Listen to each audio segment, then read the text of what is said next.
안녕하세요. 글로벌 리스크 체계 조이준입니다. 오늘 이 방송을 찍고 있는 7월 31일이요. 새벽에 한국과 미국의 무역 협상이 타결됐다는 소식이 전해졌습니다. 그동안 걱정을 많이 했었는데요. 어떻게든 상호 관세를 EU와 유럽의 수준인 15%로 낮췄거든요. 물론 이 협상을 잘했느냐 못했느냐는 지금 뭐 갑론을박이 있는 걸로 압니다. 이거 꼭 뭐 정치적인 문제가 아니라요. 그렇지만 이 15%라는 숫자를 박았다는 것 자체는 이것만으로도 우리 경제의 어떤 불확실성이 상당히 낮아졌으니까 협상이 더 퍼졌느냐 마느냐 이런 걸 떠나서 우리나라의 가장 불확실한 부분이 어느 정도 해소는 됐다라고 생각할 수 있습니다. 그리고 저는 사실 이번 협상을 할 때요, 좀 걱정을 많이 했는데, 왜냐하면 이게 트럼프 대통령도 솔직히 자기가 하는 길이 이렇게 될 거라고 상상을 하고 이렇게 밀어붙이지는 않았을 겁니다. 그렇지만 트럼프 대통령이 강공으로 나가면서 우리가 일본과 EU랑 같은 수준의 관세를 부과받았다는 건요, 그래도 한숨을 조금 내려놓을 수 있는 수준입니다. 왜냐하면 우리는 FTA 때문에 이거보다 더 낮아야 된다라고 말을 하지만 트럼프 행정부 2기는 출범하기 전부터요, 자기들은 그런 거 상관없다. 우리는 동맹의 등급, 그리고 미국이 얼마나 돈을 퍼주느냐에 따라서 관세를 매길 거다라고 말을 해왔기 때문에요. 사실 우리의 동맹의 등급이 뭐 EU나 일본보다 높다고 할 수 없기 때문에 그보다 오히려 좀 높은 관세를 맞을 가능성도 있었거든요. 그렇지만 트럼프 대통령이 이 모든 걸 돈으로 환산하면서 배칭을 얼마나 하느냐에 따라서 깎아주고, 동맹의 등급에 대해서는 큰 의미를 부여하지 않으면서 최악은 막았다라고 할 수 있을 것 같습니다. 그리고 여기서 중요한 건요, 우리나라가 지금 주요국들 중에 거의 마지막으로 관세 협상을 타결했는데, 이로써 미국의 전반적인 관세의 구조가 짜여졌다는 게 이제 눈에 보이고요. 트럼프가 만들었던, 그리고 트럼프 2기가 하려고 했던 1막이 어느 정도 내려가고 있는 것 같습니다. 이 관세 전쟁이 끝나고 나면 이제 중국을 겨냥한 본격적인 수출 통제나 제재들이 또 나올 수 있거든요. 8월 1일 날 또 다른 나라에 관세를 부과하고 거기다 협상을 하고, 또 이걸 하면서 진행시켰던 협상을 할 때는 뭐 이쪽 말 다르고 저쪽 말 다른 걸 그냥 뭉뚱거려 가지고 협상을 하려고 타결을 했지만, 뭐 예를 들자면 투자금은 어떻게 해야 되고 이런 거 가지고 또 각종 분란이 일어날 수 있어서 뭐 다시 백하고 이런 혼란이 있을 수 있겠습니다만, 어찌됐든 트럼프가 잡던 큰 판이 어느 정도 짜여졌다는 점에서는 또 다른 의미가 있다고 생각을 합니다. 그럼요, 어제 많이 들으셨겠지만 우리나라 협상 내용 간단히 한번 살펴보고 가겠습니다. 한국은 미국에 3,500달러 투자를 하고요, 1,000억 달러의 에너지 수입을 약속했는데요. 예, 맞습니다. 우리가 경제 규모로만 따지면요, 사실 뭐 일본의 절반 정도 되잖아요. 근데 일본은 5,500달러인데 우리가 3,500달러라고 한다면 우리에게 상당히 좀 불리한 액수인 건 맞습니다. 그렇지만 대통령실에서 설명한 것 보면 그 설명도 어느 정도 일리가 있습니다. 조선이 1,500달러, 그러니까 우리나라의 조선 산업에서 1,500달러를 투자하고 반도체, 2차전지, 바이오, 원정 등에 필요한 2,000억 달러 정도 수준의 펀드를 조성한다는 건데요. 그러니까 뭐 이 협상을 잘했는지 못했는지 논란이 있다지만 실제로 들어가는 출자액은 한 5% 미만이라고 합니다. 그러면 한 150억 달러 이 정도만 실제로 출자하는 거고, 나머지는 융자나 보증의 형식이 될 가능성이 높다고 하는데요. 지난해 대미 직접 투자가 223억 달러인 걸 감안하면 엄청 불가능한 약속을 한 건 아니다라고 하는 게 지금 이재명 정부의 입장입니다. 뭐 제가 봐도 뭐 그럴 가능성이 있는 것 같습니다. 그리고 LNG 등 에너지 제품 1,000억 달러 수입을 한다고 했는데요.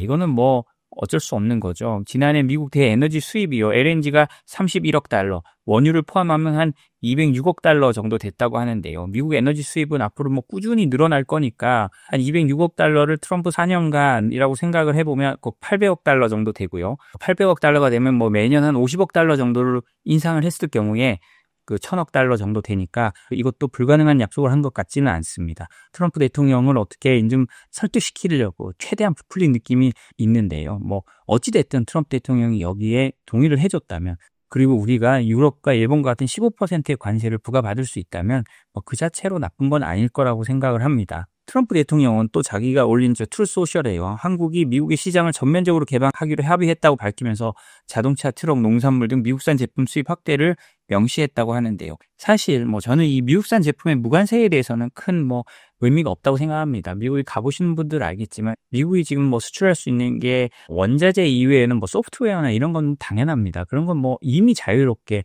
수출하고 있는 거고요. 그런 다음에 관세를 물리면서 수출할 수 있는 거라고 하면 자동차 정도가 되는데, 미국산 자동차 사실 한국에서 팔기가 쉽지 않을 겁니다. 무관세로 들어온다고 해도 한국 기회는 또 너무 크고요. 한국 아파트 지하 주차장의 대기도 상당히 부담스럽습니다. 미국산 뭐 픽업 트럭 같은 거 보면 저희 아파트 주차장에도 F150이 한 대 있고 뭐 램도 있고 하던데요. 거의 주차장을 가득 채우고요. 그 옆에 차를 대기가 쉽지가 않습니다. 그렇기 때문에 그 차들이 뭐 무관세로 들어오건 말건 한국에서는 뭐 아주 뭐 우리 현대 기아차나 한국산 자동차들의 어떤 기반을 흔들 만큼 그렇게 큰 영향이 있을 거라고는 생각이 들진 않습니다. 그리고 그와 관련해서 우리 대통령실에서나 이런 데 밝힌 걸 보면요. 쌀과 소고기 시장은 추가 개방이 없다고 했습니다. 일본은 쌀 시장을 더 개방했잖아요. 그러니까 물론 뭐 의무 수입분은 그대로 두고 그 외에 추가로 수입할 수 있는 걸 늘린 거긴 한데요. 그리고 농업 분야에서 이미 한국은 99.7% 개방돼 있고 나머지 0.3%가 미국산 쌀과 소고기라고 합니다. 미국도 이 부분은 양해했다는 게 우리 뭐 외교 당국이나 대통령실의 설명인데요. 이미 한국이 미국산 소고기 수입의 제1수입국이기 때문이기도 하고요. 그렇기 때문에 미국 입장에서는 이 시장을 어떻게 지키느냐가 더 중요할 것 같다는 생각은 듭니다. 자, 그럼 이제 한국은 어느 정도 이제 짜였습니다. 한국의 이제 관세도 짜여졌고 중국을 빼고요. 우리가 비슷한 관세 수준에서 가장 큰 경쟁국이 어디냐? 뭐 당연히 일본이겠죠. 그러면 미국의 싱크탱크는 이 미일 무역협정에 대해서 어떻게 평가하고 있는지를 한번 알아보도록 하겠습니다. 이 보고서는요, 미국 허드슨 연구소의 윌초 국제경제 선임이 기고한 역사상 가장 큰 무역협정, 미일 무역협정의 의미란 보고서를 저희가 요약을 한 건데요. 좀 굉장히 긍정적으로 판단을 했습니다. 물론 이 허드슨 연구소 같은 데는 일본 자금들이 많이 들어옵니다. 그렇기 때문에 이걸 좀 긍정적으로 포장하고 이렇게 해서 뭐 미국 의회나 그리고 특히 백악관이죠. 백악관을 안심시키고 이들이 잘했고 이 길을 계속 바꾸지 않고 가야 된다라는 걸 주장하기 위해서 아마도 이런 글을 썼으리라고 추측합니다. 그렇지만 또 이런 학자들이 전혀 없는 걸 쓰는 건 아니니까요. 이 워싱턴의 시각으로 이 미일 무역협정을 봤을 때 어떤지를 살펴보는 게 굉장히 중요하거든요. 한번 보면요. 출발은 이 협정의 내용, 세부 내용이 있는데요. 일본이 뭐 5,500억 달러를 투자하기로 했고 그의 대가로 관세율을 25에서 15%로 인하했다. 특히 자동차에 대한 관세가 12.5%로 낮아졌고 기존의 거 2.5%로 하면 15%가 됐다. 이런 내용이 있고요. 그리고 여기 좀 사례가 들어간 게 재밌는데 마츠다가 미국 내에서 판매하는 차량의 52.4%는 일본에서 생산되신 거고 스바루의 경우 이 비율이 44.4%다. 자동차의 개발 주기가 7에서 10년이라는 점을 고려하면 자동차 관세율의 안정성은 일본 자동차 기업들의 전략적 계획 수립에 절대적으로 중요하다라고 말했습니다. 거기에 맞춰서 이런 관세가 잘 매겨졌으니 큰 걱정을 안 해도 되겠다라는 취지로 이렇게 쓴 것 같습니다. 그리고 일본의 중요한 거는요. 산업별 관세에 대해서 세이프티 조항을 확보했다는 건데요. 이는 최혜국 대우와 유사한 조항으로 최혜국 대우라는 가장 좋은 관세를 적용해 준다는 것 같은데요. 미국이 다른 국가와 더 낮은 관세율을 협상하더라도 일본은 최소 관세율을 적용받을 수 있도록 보장한다라고 합니다. 이 조항은 철강 및 알루미늄에 적용되는 50% 관세는 예외지만 향후 신설된 반도체 및 의약품에 대한 관세는 그대로 적용된다고 하니까요. 이건 한국도 이 부분이 잘 적용이 됐어야 하는데 아마도 이제 추가로 이 부분이 어떻게 되는지 이제 앞으로 나오겠죠. 근데 금방 말했듯이 이 의미에 대해서 여기서는 이렇게 설명을 합니다. 이 협상은 양측 모두의 우선순위를 잘 반영했고 양국 모두에게 경제적 이익을 보장하는 그런 중대한 합의라는 게 명백하다라고 평가하면서요. 국제적으로도 중요한 의미를 지닌다고 했는데요. 이 협정이 미국의 무역협정을 기록하는 주요 파트너국과 트럼프 대통령이 체결한 첫 번째 합의라는 데 큰 의미가 있고 이걸 가지고 한국, 대만, 중국 등과 그대로 적용할 수 있는 프레임워크가 됐다라고 하는 게 이 연구소의 판단입니다. 뭐 이렇게 생각하다 보면 어떻게 보면 당연하겠지만 일본이 이렇게 하다 보니까 한국도 3,500억 달러 투자하기로 하고 1,000억 달러 에너지 사기로 하고 모든 게 일본의 프레임워크에 맞춰서 저희가 이루어졌잖아요. 허드슨 연구소에서는 이 협정을 한국, 대만, 중국뿐만이 아니라 미국, 캐나다와의 협정에 대해서도 확대를 하는데요. 이 협정은 2026년 재협상 또는 갱신을 앞두고 있는 미국, 멕시코, 캐나다 협정의 향후 방향에 대한 의문을 제기하고요.